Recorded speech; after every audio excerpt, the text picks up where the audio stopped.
I'm constantly keeping an eye out for guitars that would make for fun projects on the channel. Recently on Reverb, a person had a Squier Paranormal Nashville Stratocaster custom for sale for only $250.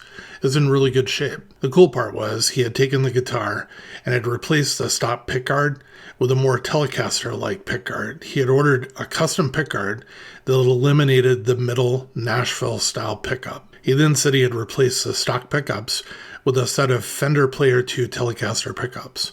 This was something I had considered doing myself, but had never gotten around to finding a company that would make the pickguard for me.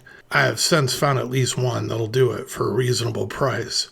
At $250, I had to have it. It arrived and I was in the middle of a move, so I could not get to doing anything with it as a project. Once I finished moving into my new house and shop, I opened up the guitar body to find the prior owner had also installed a really nice wiring harness made from CTS spots and an Oak Grigsby three-way selector switch. It may have also been from a Player II Telecaster, but I'm not sure. I was in the middle of a project and could not find all of my parts after the move.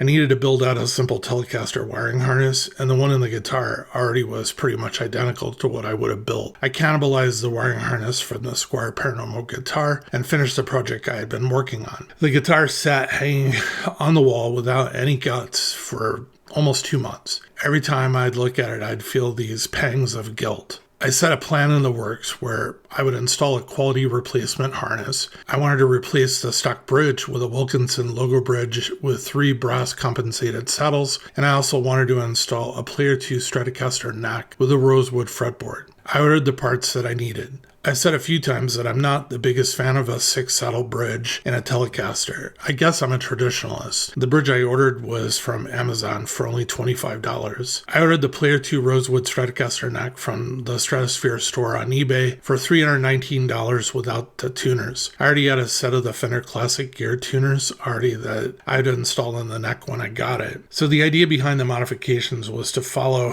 what the prior owner had done by removing the middle pickup and make the guitar more Telecaster-like with a new bridge as well. The wiring harness that I built for my recently found parts was basically an identical harness that the prior owner had installed on the guitar, with CTS 250K solid shaft pots, Oak Grigsby three-way pickup selector switch, and a .047 microfarad capacitor. The guitar, when completed, is a hodgepodge hybrid of Fender Player II and Squier parts. The person I purchased the guitar from had installed copper shielding tape in all of the routed cavities on the guitar. He'd really done a good job. He then soldered ground wires between each of the compartments to ensure continuity. He also left a ground wire in the electronics cavity to attach to the back of the pots. The guitar went together pretty easy, and I have to say that I really like the overall look. I'm not saying anything bad about the Squier version of the guitar, but I like the look of the new model I have put together with the 3-saddle bridge and the removal of the middle pickup. The bridge saddles were a little high,